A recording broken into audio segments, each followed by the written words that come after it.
परेशान मत हो किटी, ये व्हेल तुम्हें खा नहीं जाएगी। अब क्या पता?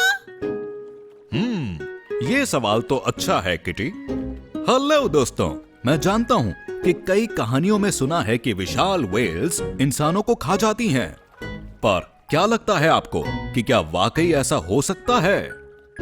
आज के एपिसोड में हम व्हेल्स के विशाल मुंह के अंदर डाइव करके इस रोमांचक सवाल का जवाब ढूंढेंगे कि क्या होगा अगर कोई व्हेल हमें निगल जाए। Zoom in.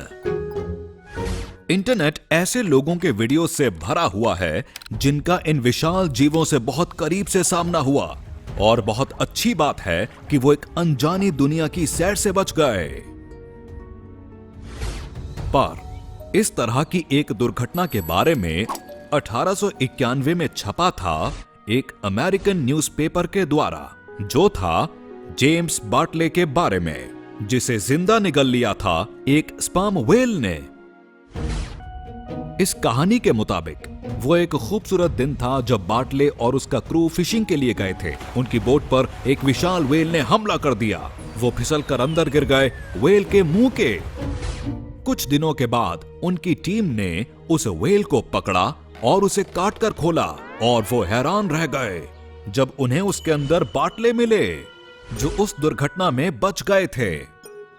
कहा जाता है कि व्हेल के अंदर वो 36 घंटे तक रहे और गैस्ट्रिक जूसेस ने उनकी खाल ब्लीच कर दी थी, और उसकी वजह से वो अंधे भी हो गए। वो अपने साहसिक कारनामे बताने के लिए कुछ समय जीवित रहे, और फिर 18 साल बाद वो चल बसे। उनके टूम्बस्टोन पर लिखा है, जेम्स बार्टले, एक आधुनिक जोना। पर क्या ये सच था या फिर एक धोखा?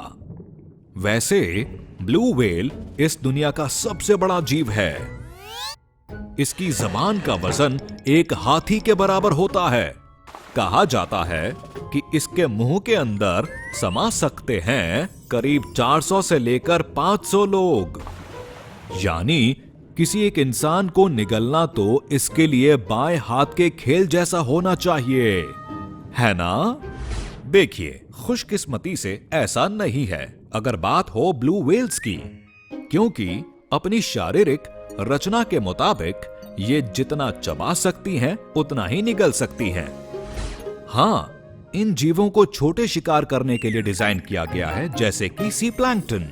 इनके गले के अंदर का ओपनिंग साइज होता है करीब एक बास्केटबॉल साइज जितना, यानी इतना दूर कोई पहुंच ही नहीं सकता। मुझे मालूम है तुम क्या सोच रहे हो, पर वो कोई ब्लू व्हेल नहीं थी, बल्कि वो इसकी टूथड कजिन स्पर्म व्हेल थी जिसने उस नाविक को निगला था। वेल, अगर वैसा होता तो वो कहानी सुनाने के लिए बचते ही नहीं। हाँ, अगर कोई दुर्घटनावश किसी स्पर्म व्हेल के मुंह के अंदर पहुंच जाता है तो वहां सबसे पहले उसका सामना उसके बहुत बड़े नुकीले दांतों से होगा, जिनसे उस शिकार के टुकड़े टुकड़े हो सकते हैं। पर अगर कोई किसी तरह से दांतों से आगे चला जाता है तो इंसान को उसके डार्क और स्लाइमी थ्रोट से गुजरना होगा, जहां ऑक्सीजन नहीं होती लेकिन मीथेन गैस बहुत ज्यादा होती है, जिसकी वजह से शिकार का सांस लेना मुश्किल होता है।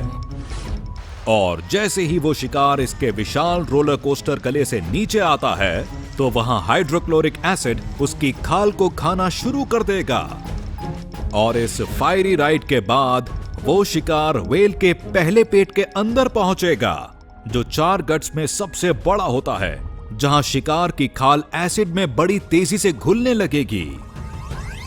बाद में वो बाकी 3 पेटों में भी पहुंच जाएगा, एक के बाद एक, और आखिर में बस इसका कंकाल ही बचेगा, जो अगली सुबह बाहर निकल जाएगा।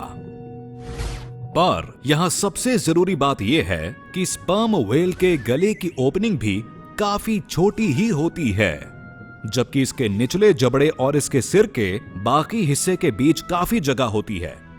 इससे साफ है कि जेम्स बार्टले की कहानी सिर्फ एक धोखा थी, और कोई व्हेल किसी इंसान को जिंदा कभी भी नहीं निगल सकती। शायद वो उन्हें बिल्कुल पसंद नहीं करते, इसलिए। Trivia time. क्या आप जानते हैं कि व्हेल्स दो तरह की होती हैं, टूथेड और बलीन?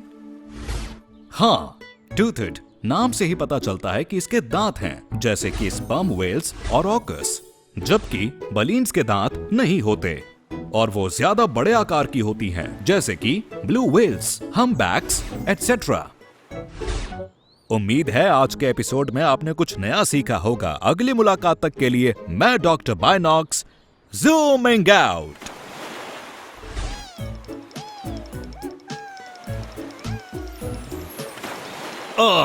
कोई बात नहीं।